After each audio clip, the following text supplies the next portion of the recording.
worries. Matan, thank you for being with us. It's a pleasure that Israel it's getting us together around the world.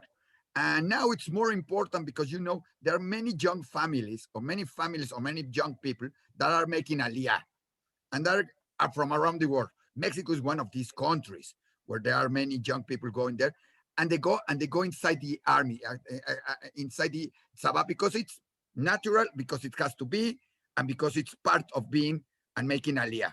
How does it feel for one kid that came from Mexico, from I don't know, a good place like Mexico where we live very a pleasure, or from the United States or from other countries, you get to Israel and they tell you, now you have to do the army. And you are lonely because you made it maybe aliyah just by yourself. Yeah. So to look into the eyes of a person who makes aliyah is very fascinating, because I think it's a phenomenon that doesn't happen anywhere else around the world, where a person has an identity and they have a lifestyle and they have a community. Let's say it's in Mexico or the United States, and they decide one day, whether that be the age of 18 or 40, to make aliyah and to move because of a vision, because of an idea. And that idea, of course, as we all know, is Zionism.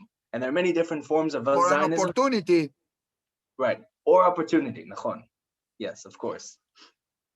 And to be, an 18-year-old who comes with a vision or an opportunity for a better life, and they tell them that you have to come and you have to serve, I think is necessary for a few reasons. I think it's necessary for first the acclimation into Israeli society.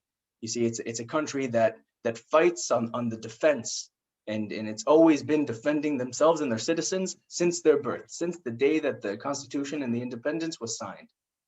And because of this, I think it's very important, first of all, for the acclimation, and second of all, for the common good of the nation itself.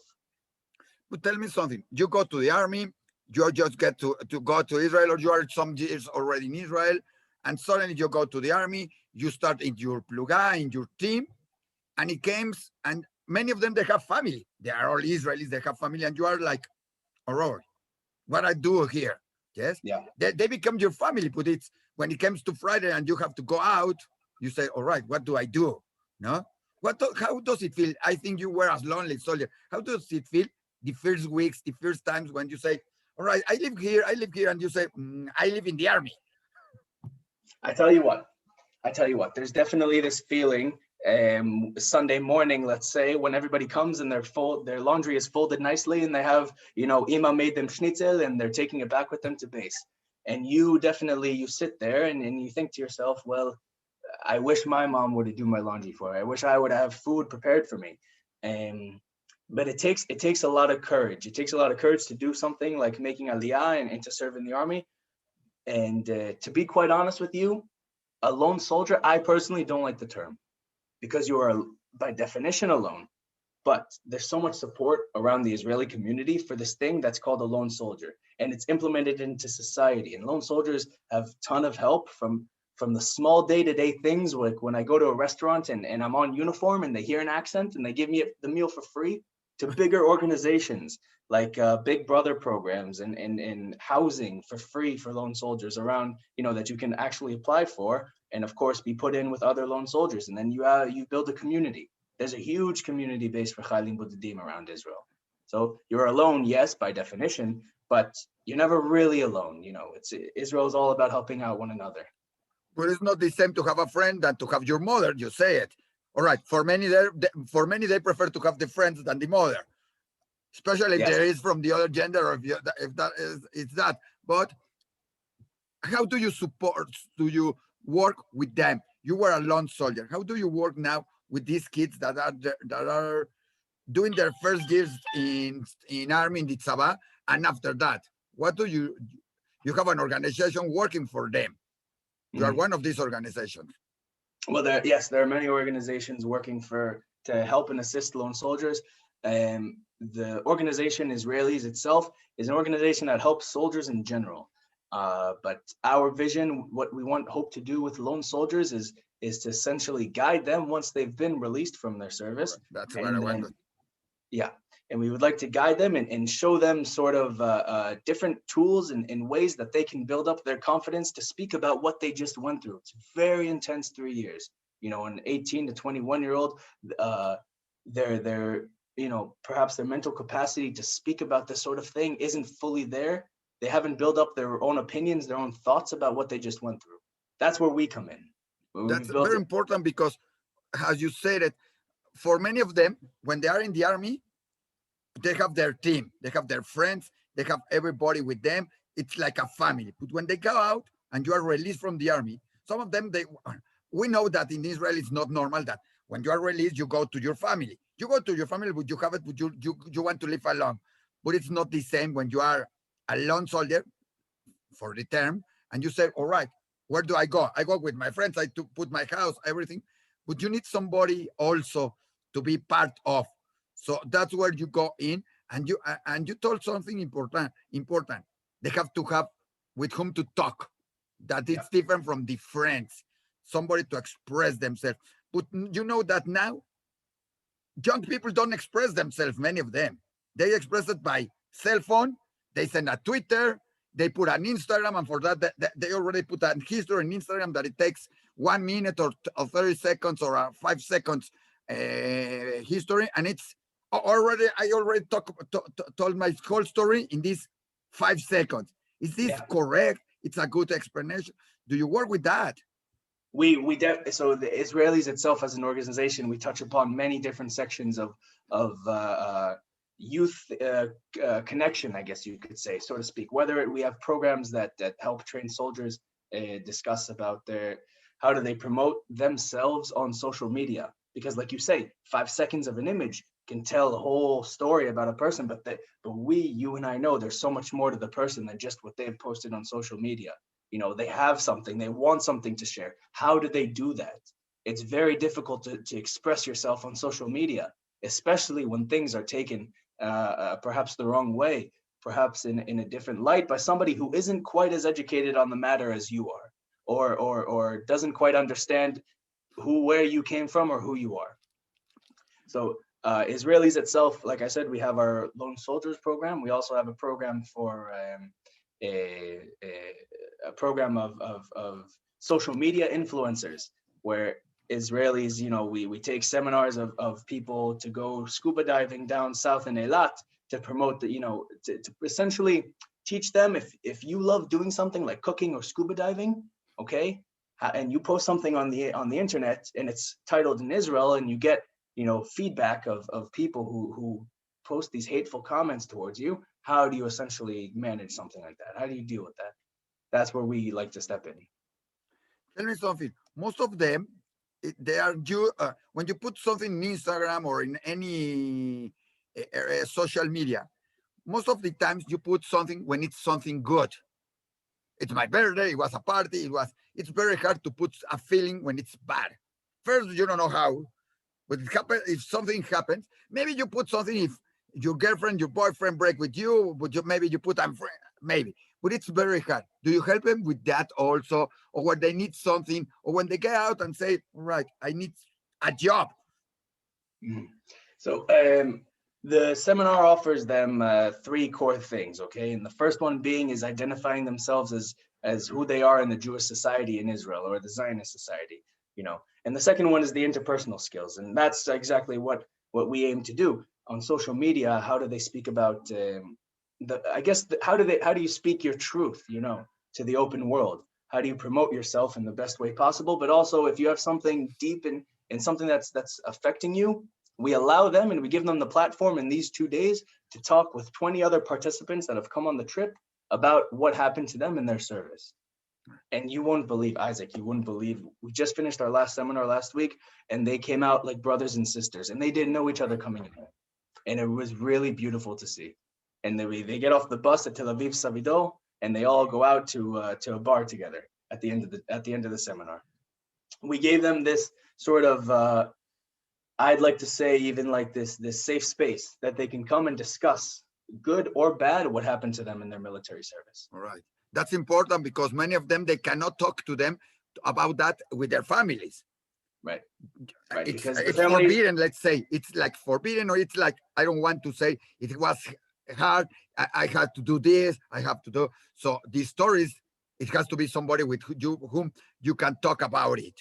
well, it's important to note that that's exactly what we're trying to give. We're trying to have them learn how to talk about it with people who understand them, so that when they do go back home to their communities, they will know how to speak about it better with their families who didn't quite understand, or their friends who say, you're a citizen of Colombia, but you're also a citizen of Israel. But why didn't you go to the Colombian army instead of the Israeli? Right.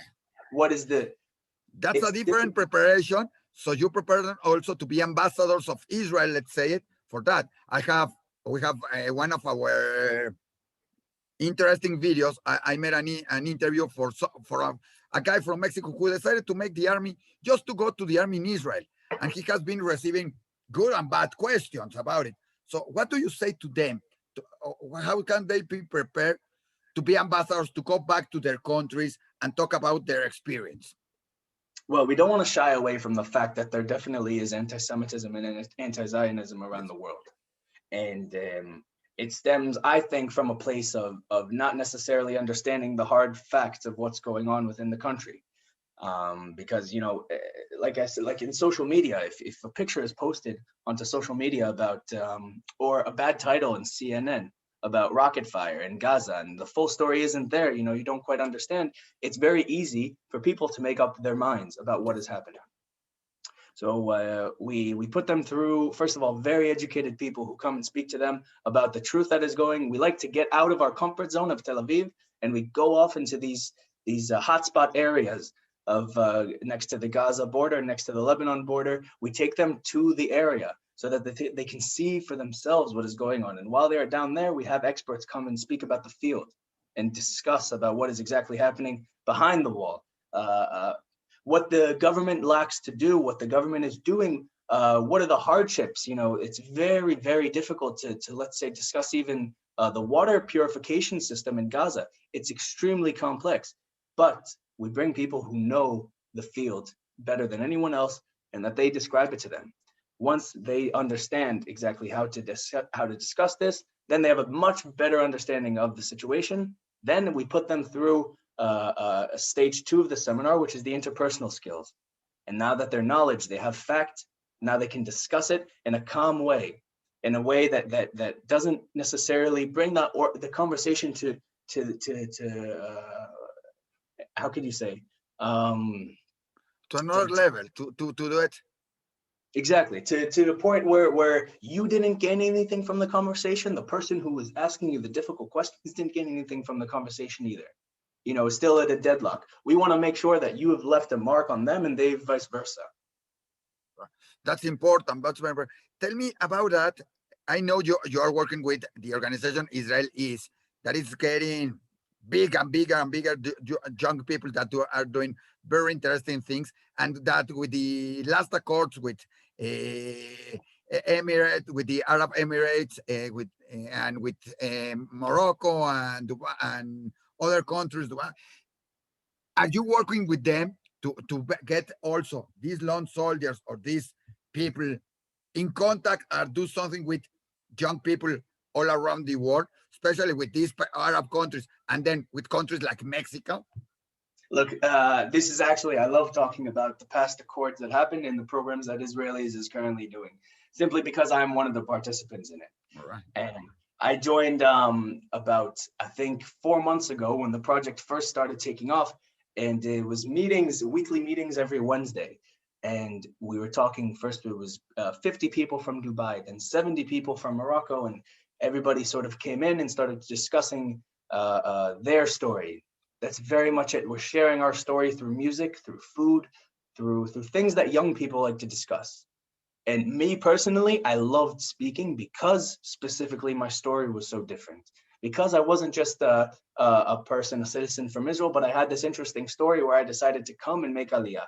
And we at Israelis, after the seminar of the lone soldiers are done, we encourage our participants to come and join the mishpacha, because it really is a mishpacha. From the first email that our participants get is, welcome to Israelis mishpacha, because we don't want them to just be with us for the 2 days. We want them to, if they're encouraged, if they're inclined, we want them to join with us for the long run. to understand and to break stigmas with people from around the world. And Right. what is going on with the Dubai and with the Emirates and with Morocco, I think is fascinating. And and I know that already 2 or 3 of them from this last trip already came to me and asked for the link for the Zoom meetings every Wednesday so that they can come and participate too.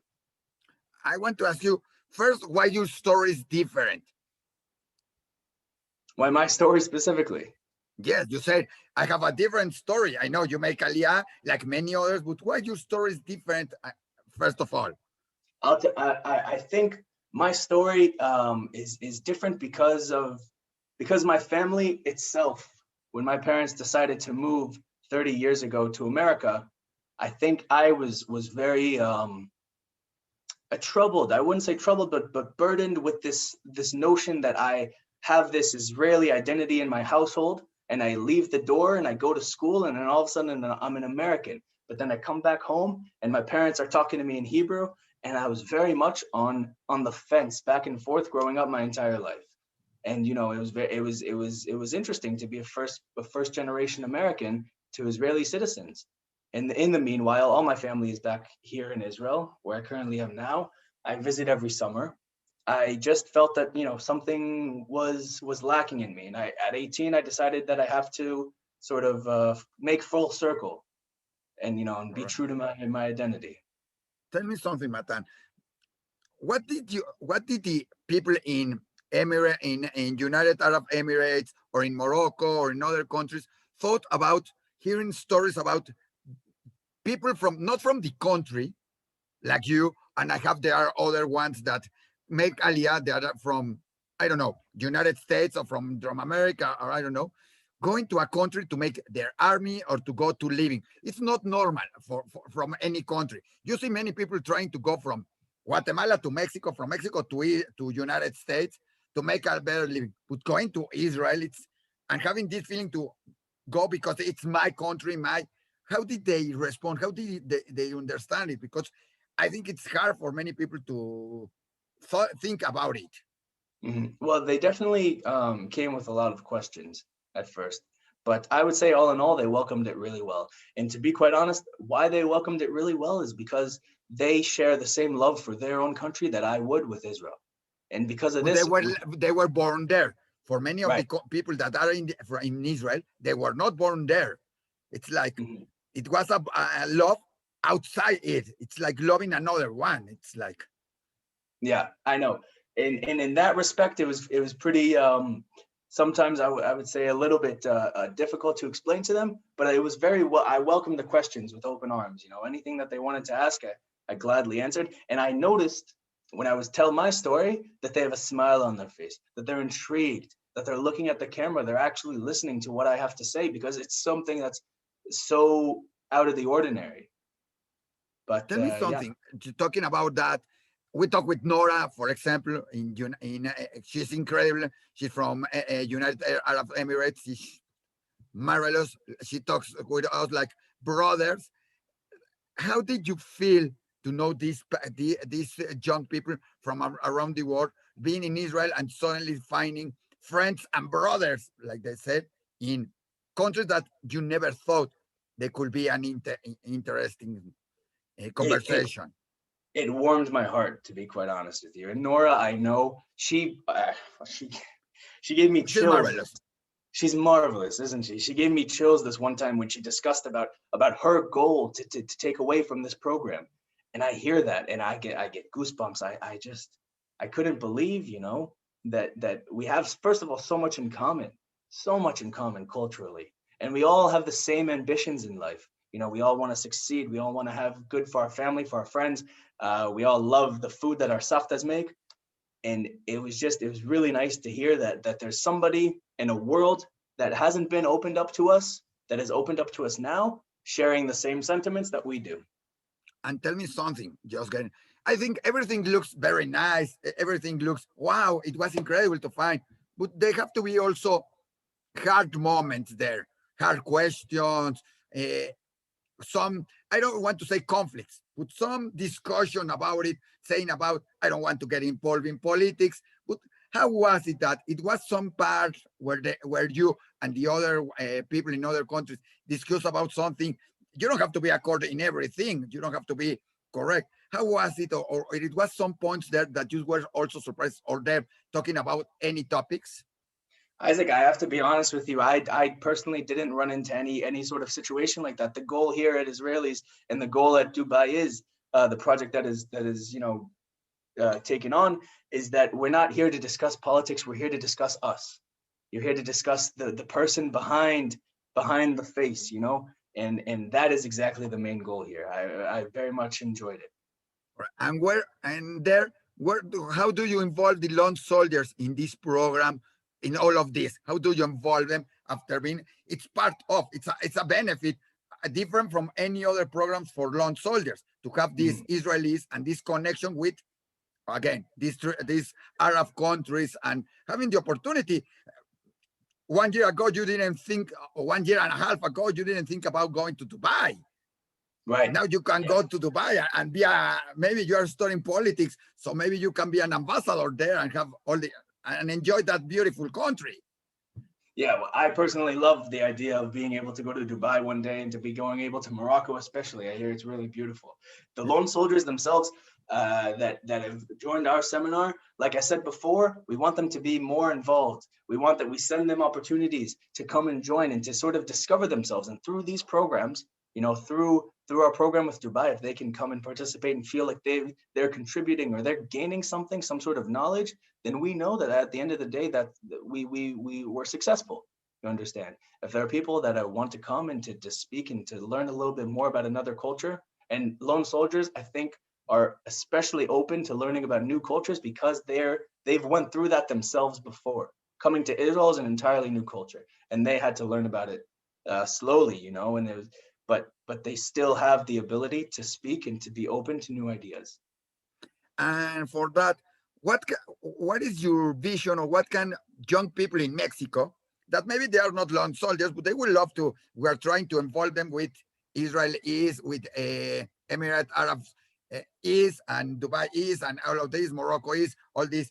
How can Mexican young people be part of this, or collaborate with you, or I don't know, do something? Well, first of all, I would like this to be a formal platform to call to all Mexican lone soldiers who are currently serving in the military to seek out Israelis. And we will also be implemented in this program called Kurs Mishtacherim, which is a week where lone soldiers have they're sort of educated on their opportunities once they're released. We start that in April, where we're going to be discussing with them.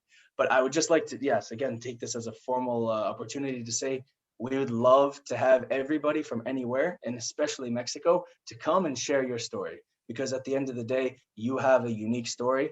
And to go through a seminar like this with somebody from a similar background, I think that makes the process and experience just a little bit better. And I would love to see perhaps 10, 20 soldiers from Mexico participate with us. All right. And people that are not in Israel and not lone soldiers, young people in Mexico can be part of your movement, can be helping, can do something in there. Maybe there are young people that want to go to Israel, younger people, I don't know, before the army, or ones that they have, can they be part of this movement? Or the other part, lone soldiers that they already live in Israel, that have already been released, that are still living in Israel.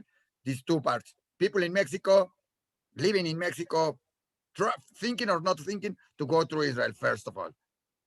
Well, to the people who are thinking or on the border of coming to Israel or not, I say that we ask for support in ways of whether it be promoting our mission at home, you understand, going through perhaps to design some sort of program where people at actually, you know what? I'll tell you a story, okay? I'll tell you a story of 2 minutes. I was on the Lone Soldier Seminar this past Wednesday and Thursday, and we had 20 participants. And one of them specifically was this boy from Sao Paulo, Brazil. And we do an interview, a formal interview, of course, before. And I asked him about his Zionism, and we got to talking. And he says to me, Matan, I would love to, I wanted to do this project before I even drafted about reinstating Zionism in the Jewish community of Campina, of Sao Paulo. And I thought to myself, wow, first of all, here's a guy who has the right mentality. Here's a man who knows that there's something that you must, you have to work at reinstating Zionism in the Jewish community across the world. Otherwise, the idea of Israel sort of tends to fade out. And it's hard to describe, okay? Because I looked at him, a young boy who had an idea, where I was a young boy just a year and a half ago who had an idea. It was really an idea. And I came to Israelis and I had a meeting with EAU, the head of Israelis, and I told him what I wanted to do for lone soldiers, and we made it happen a year and a half ago. And now this guy who wants to do a project for the Jewish community back home is in touch with Israelis, and he's going to make it happen. And it's just like that. It's taking a seed, it's taking a vision, and sort of bringing it out. And that's what Israelis is all about. It's opportunity, for young, youthful people to make their dreams about Israel advocacy and about interpersonal communication come alive. It's just it can be also people that are not in the army, or they were not in the army, or that are already finished the army.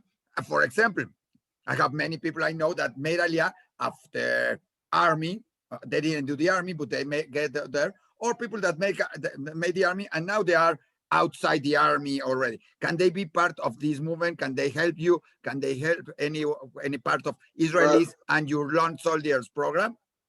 We always are looking for support, from people who respect our vision and would like to perhaps donate to the cause, let's say.